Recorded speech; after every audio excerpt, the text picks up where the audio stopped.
Hi, this is Jira. And Amber from Plant Corner, and tonight we're going to the Orchid Night at the New York Botanical Gardens. This year's theme is Florals in Fashion. Let's go.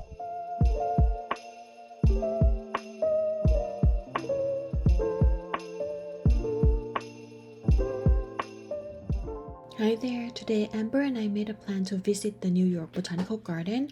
Every year around mid-February to April, they host an orchid show. And the theme this year is Floral in Fashion. They invited 3 contemporary designers to design the exhibits this year. We have now arrived at the Enid A. Haupt Conservatory, and it's one of my favorite places in New York City.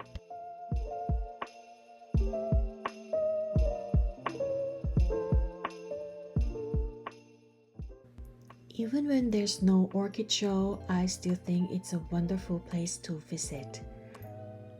As we entered the exhibition, we were greeted by these wonderful orchids, and we were welcomed by the first centerpiece of the show.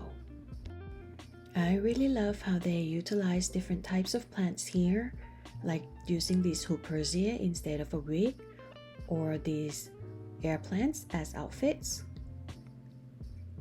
Everything is surrounded by orchids and they were just stunning.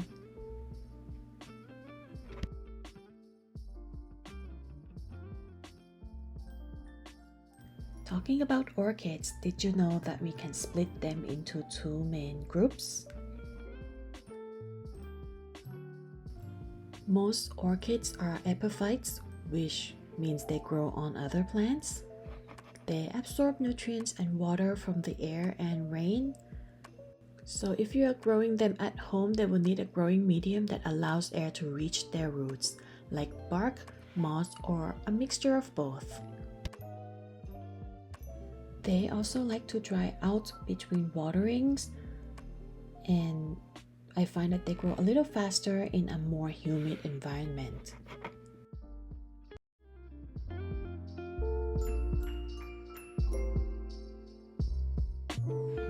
Another type of orchids are terrestrial orchids. They usually anchor and grow in soil, like jewel orchids or slipper orchids. They like well-draining soil, so you can combine bark, peat moss, and perlite. And overall, I just don't think they need to dry out as much as epiphytic orchids.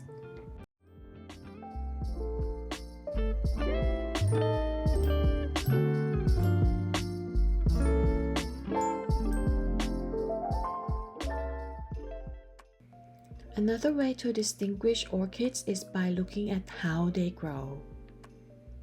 Monopodial orchids have one main stem that grows up, and they produce flowers between the leaves. Some examples are Phalaenopsis, Vanda, and vanilla orchids.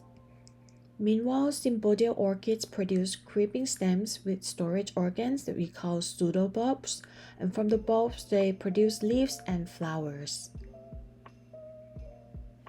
I love these little tiny flowers so much. Some examples of sympodial orchids include Cattleya, Dendrobiums, and Onysidium.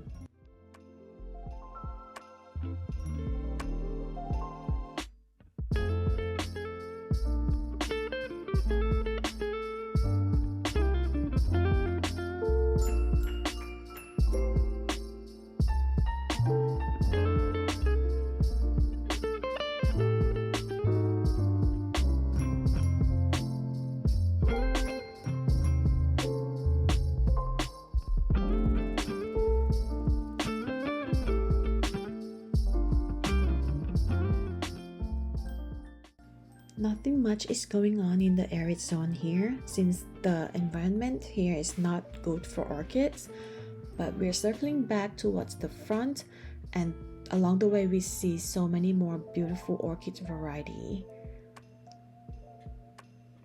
They're just so mesmerizing to me with all the different colors and shape and size.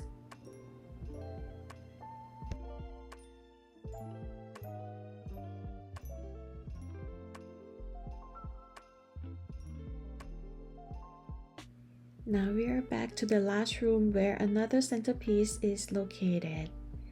She is just stunning. Not gonna lie, I think I like her backside more than the front, and look at the amount of orchids on her dress.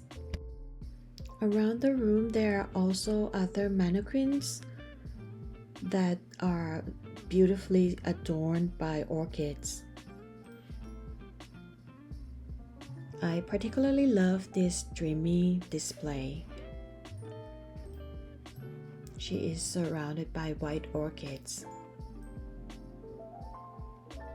Now that I think about it, I wonder if the theme of the main display here is based off of Cinderella, since there are many slippers orchids everywhere.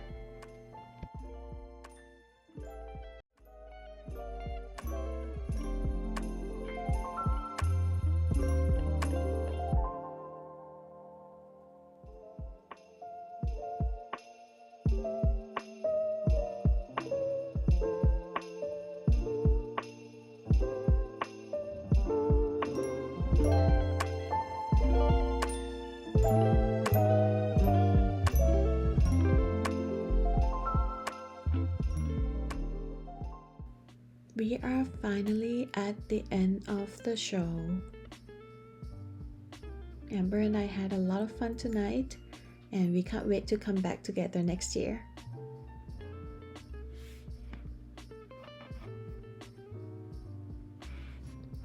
Also, if the botanical garden can't keep Calatheus happy, I think we can be a little forgiving to ourselves.